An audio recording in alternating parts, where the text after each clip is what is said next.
We're going to go fragment by fragment through the Dead Sea Scrolls. I'll try and give a summary video if you'd like, just the short version, but this way you can follow along and go through each fragment. You go to the website, Dead Sea Scrolls, the Leon Levy. I'm going through the biblical composition specifically. We're going to look at only Chamisha Chumshei Torah, the 5 books of Moses, and I'll explain later why, or you'll watch the recap video if it's already out. But this is pretty much how the website goes, and you go through each cave, right? There'll be some images of different snippets. As you can see, some of them are too small, and I'll just skip them because it's unclear where or what verses these things really are speaking about.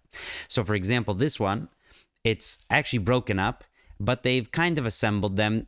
This one has a little bit more to it, but you can see over here, they've assembled it over here, right? And so presumably, maybe this is Avraham S. Now, the word S is not correct here because presumably it's Shem Hamakim and the Mem is missing. So Avraham, and it's missing the world, but Vayikra Avraham as Shem Hamakim. And this is Chaf Beis, if this is correct, right? Bereshis, Genesis. And it's Vayikra Malach Hashem, an angel of Hashem called out to Avraham, right? This is where he's going to slaughter Yitzchak, and the angel tells him not to. Now, the problem here is, presumably this is what it says, but this is being made up of all these small pieces. So the fact that the word S here is maybe wrong, well, there's many times things are called S, Shem Hamakim. So it's unclear, is this really actually a mistake, or is this because it's just been assembled this way? Because once again, the pieces, you can kind of make it read this way. This one's a little bit, Chav Gimel is a little bit easier. Why? Because although you have all these different pieces and I've highlighted, Hasada Vahamara, right, the field and the cave, and you can also see like Saviv LaAvraham, like the end of Saviv, right? You can see it's bolded over here, LaAvraham, even though it's on a new line, and cover Avraham. This is all in one piece, so it's more likely, even though we're getting only pieces of words mostly, and then al pnei, everything matches up. You have multiple lines, and you have them all on one piece, so it's not because of someone organizing them that you're getting some broken thing here that is pretty close, but it's not because it's from a different spot, and it actually reads okay on that other spot. Now, of course, it could just be a Sofer scribe mistake. Why? Because usually when you're calling something, Vayikra Avram Es Shem Hamakim makes a lot of sense. In fact, it comes up a number of times in the Torah that it's calling something. It says Es Shem Hamakim, not always, but sometimes. Okay, here we have a few fragments, and I believe it's this bottom right one is the one that really you can read anything out of, and that it's from the Torah. And you can see here, this is from Shmos, Tez Zayin Yudalid, right? Uba Boiker, Haisa, well, it was, and the Hamidbar in the desert dock, there's something thin, Mechuspas, I believe Rashi says this is round, Ish Alachiv, right? So you have exactly like the Sefer Torah. Now over here, we have Devarim, a section from Devarim. By the way, you can follow along. You can see on the side where these things are. Usually I'll try and include that, and sometimes I'll try and include, the fragment at the top here where that is. But over here on the right side, this is all correct. No mistakes at all, and that's from Devarim 29. Here, we're going to have a mistake in a second. Liyitzchak liyakov laset lahem, and then it should say, Vayelech Moshe v'yidaber Devarim eila, that Moshe went and spoke these things. Instead, it does not. We'll come back to that. But it says, let's say Moshe Rabbeinu can't go out anymore. Yashmid, kasher diber Hashem, like Hashem commanded. V'asa, and he did it. Unasam Hashem lifnechem, right? All of this is correct. No problem. Right? We want to look at the mistakes. So here, we have actually the pasuk is supposed to that they've written is V'yachol Moshe ledaber skol dvar melech, that Moshe finished. Now, you can see how in many ways this makes sense because it says that Moshe Rabbeinu can't anymore speak, but this is a little bit later. I think this is supposed to be 31:1 or 32:1. I'm not entirely sure from my memory. I think 31:1. V'yelech Moshe v'daber dvarim eile. Right. Instead of V'yelech, you're switching this lamed and this chaf. Right, so when the chaf goes in the middle, it no longer becomes a soifis chaf. So it's really the same letter. And you're switching these two letters. They're very similar. The whole sentence is quite similar, right? The only difference is kol hadvarim is in the verse where it shouldn't be. And vayachal and vayelech and ladaber and v'yadaber, which is very similar to speak. Now, of course, it's that's this verse V'yachal is when Moshe. It's afterwards. This is the very end of his life, so this is when he can no longer speak all of these things. So it's obviously a mistake, but this is a very simple mistake that someone might make if they're doing it from memory. Right? It's unlikely to make a mistake if you're looking at another Sefer Torah. This is much more likely a mistake done from memory, and you can see how easy it is. You make this one little mistake in the beginning, and then boom, you're derailed, and you write this whole verse, and then you continue. The Sefer was smart enough to continue with the actual verses the way they are supposed to continue. Okay, now we have another fragment over here. This is also from Devarim, but Devarim Chav Dalid. Esa avos kevoya shemesh, right? Lo tashoik sachir ani ve'evyon me'achecha, right? You should not oppress, I guess, the sachir, the wage worker, the poor person, and evyon me'achecha from your brothers. Evyon, another word for someone who's poor. Now here you can see it's missing the yud. So it's almost schar ani, the reward of a poor person, instead of schir, instead of the day worker. Now the truth is that presumably this is once again the Sefer's mistake. Why? Well, we'll talk about it in a few minutes, but presumably you're not oppressing you don't oppress a wage of a poor person, you oppress a wage worker, meaning you oppress a specific person. And so it reads a little better that it's sachir, ani, ve'evyon, right? That it's a list of people.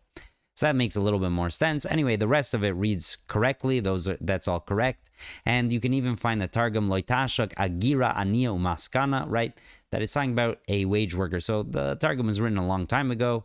And it also is a wage worker, so presumably this is just a mistake. It's missing a yud, and in fact, it could be that the Sefer just understood sometimes not every letter is included in a word, and like vavs, for example, things are missing, and they're still read the same way. So it could be that the Sefer still would read it sachir and just felt like you would leave out the yud. I'm not so convinced about that one. That just seems like a mistake. Person missed a yud, and here we have a very small fragment. With just a few words, Vata Tavar Hadam, right? It's also from Devarim, Lahem Adam, right? So this is 100% correct, and it's amazing because these small fragments, like this one as well, Lo Umein Ba, Lo Emun Ba Bam. I apologize. It looks like Ba, but because you can see and figure out from even just a few words where this is in the Torah, right? Dvarim Lamed Beis. So you can also see, I don't know if you can really read Banav, but you can see Ubanoisav. Now this is only possible because the Torah so matches the Dead Sea Scrolls that even from one word or pieces of words, you can figure out everything. It's very impressive how almost, and you'll see this time and time again throughout all the different caves, how close the Torah is letter for letter, word for word to what's in the Dead Sea Scrolls. And once again, Devarim Lamed Beis, Yoinik Im Ish, right? So that's perfect, right? Another piece that's correct. Now this piece, I think, is the biggest problem in Cave 1. It might be one of the bigger problems, which it's not even that big of a problem, but one of the biggest problems in all of the Dead Sea Scrolls. And I'll try and collect them. Okay, so here we see Umi Meged Eretz, and presumably it's going to continue Ume, right? You can see the Vav and the Mem, Ume Loya, right? The sweetness of the land and its fullness. And the word before should be oilam, and yet you have a yud mem here. So presumably, maybe this is the end of the verse, even before that verse, meaning there's a whole verse missing, and it's Yerachim. I'll show you in a minute. And here we see, even though it's only pieces, Hashem Artzoi, Mi Meged, and presumably, you can't see Shemaim, but that's presumably what's going on here. Okay, so these are the verses in full, right, the way that they're written. And here is the verse that's missing. So we have the Yerachim, and then we have Umeged Eretz Umaloya. Okay, so now one of the things I want to point out, because when you're trying to figure out what's correct or not correct, we're going to go through this, you want to use the text itself, because what other proof can you have other than the text itself? And here, it's very easy because it's so poetic. You can see, right, it's Mimeged Shemayim. This stuck out to me, right? The sweetness of the heavens and the sweetness of the earth. Right, so you see the symmetry going on here, the poetic part. Umimeged tvuos shamesh, umimeged gerish yerachim, right, the sweetness of the sun, the sweetness of the moon, and from the beginning of the harvesting of the mountains, umimeged, the sweetness of the givois oilam, right, the valleys or the hills. Okay, so now we're seeing, right, goes heaven, sun, moon, mountains, right, hills, and then to the land. So you're seeing that progression in terms of what's going on. And also you can see now this wishbone here, it's almost like it's an esnachta, it's like a comma, it's almost like a pause. And so you can see these pauses over here and how they actually mimic each other, right? They're symmetrical with each other as well, right? They're following the exact same pattern. And here we have mitalu mitoim raveses tachas, right? Which means that the dews, the sweetness of the heavens, right, with the dew and the deep, reveses tachas, right, they translate that lies below. And over here, we have a similar phrase after Mimeged Shemayim, right? Then we have this phrase, and then we have Mimeged Eretz, and same thing, Meloy Roitze Sheikh Nesne, right, the one who dwells, right, or the will of the one who dwells with the thorn bushes. So once again, we have this thing that we're talking about the Shemayim, and then we have like, I don't know, like a phrase, I suppose, connected to Shemayim. And then once again, another phrase connected to Eretz. Now, here we have the word Ula Yosef, and here we have the word Yosef. Now, Ula Yosef here is talking about, right, the Joseph, right? But here Yosef is also talking about Yosef, right? Same Yosef. And here we have Tvuos Shamesh, the produce of the sun. And here we have Tvoasa, right, that it should come. So same kind of word being used here at the very end.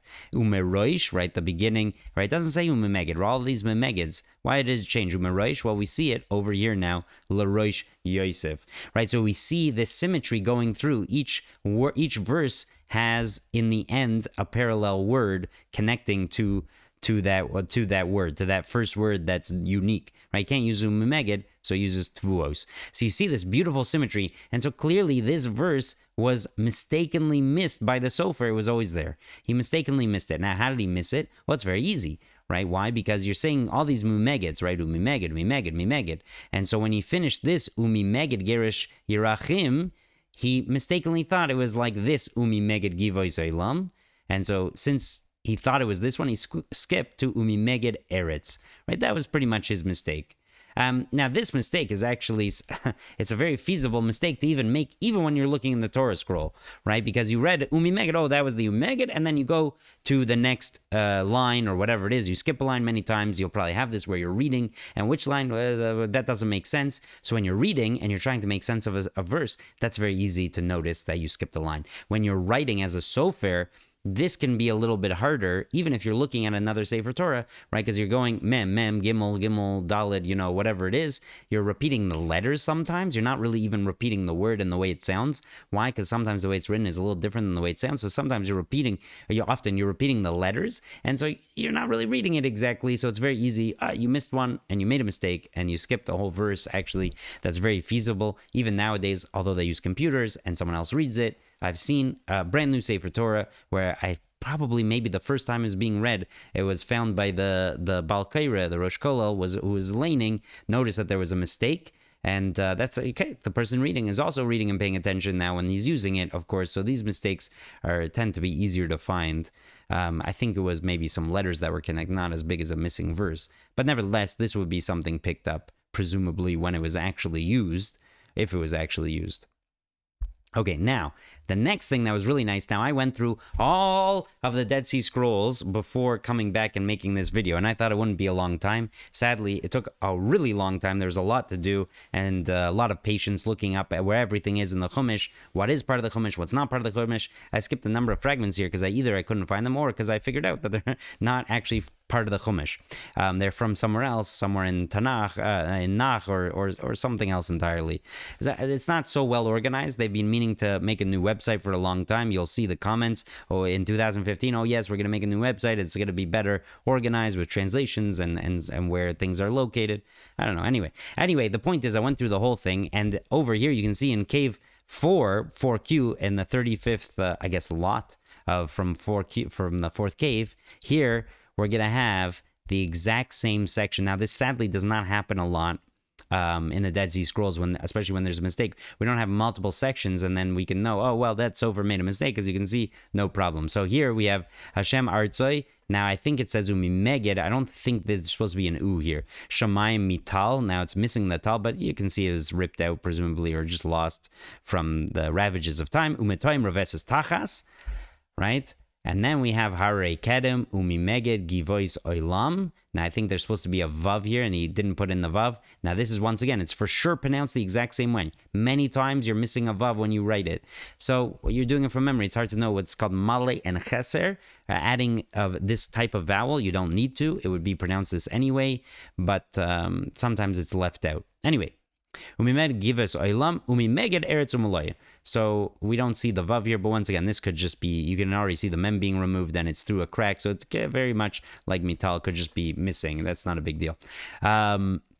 So here, but the point is that here we're lucky that this section that survives has the verse that's missing previously. So you can see, besides the fact that it's clear that the Torah that we have nowadays is correct because of just the poetic and the symmetry and all the rest of it.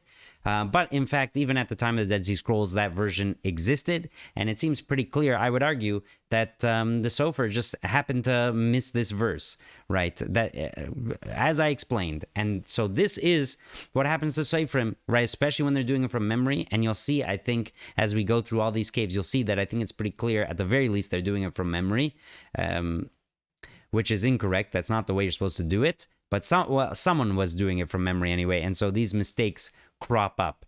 And this is probably one of the biggest mistakes, to miss a verse. I didn't really find so many times where it happened in the Dead Sea Scrolls where a whole verse is missing. But luckily, one of the very few times where we have a matching section somewhere else, we can clearly, even though I think it was proven, and even though we have a Masorah tradition that this verse existed, and no one's just going to accidentally or intentionally add a verse to the Torah simply because the Torah is so special, you don't do that. But to accidentally miss a verse is sadly possible. Not common, missing a word or missing it. That's possible. Anyway, this is cave 1. We're done here. This is probably the smallest cave in terms of the Chamisha Chumshei Torah. And this is if you want to see each fragment and really go in depth on each fragment. Otherwise, you should just watch one of the summary videos I hope to make of the most, I suppose, the most difficult sections, or maybe the most interesting sections. Leave a comment if there's certain things that you'd like to see.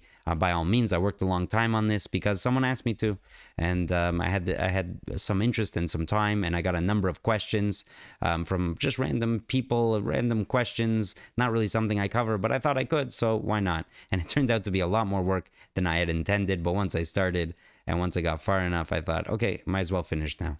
Anyway, thank you so much for watching. Hopefully you enjoyed, and come back for the other videos.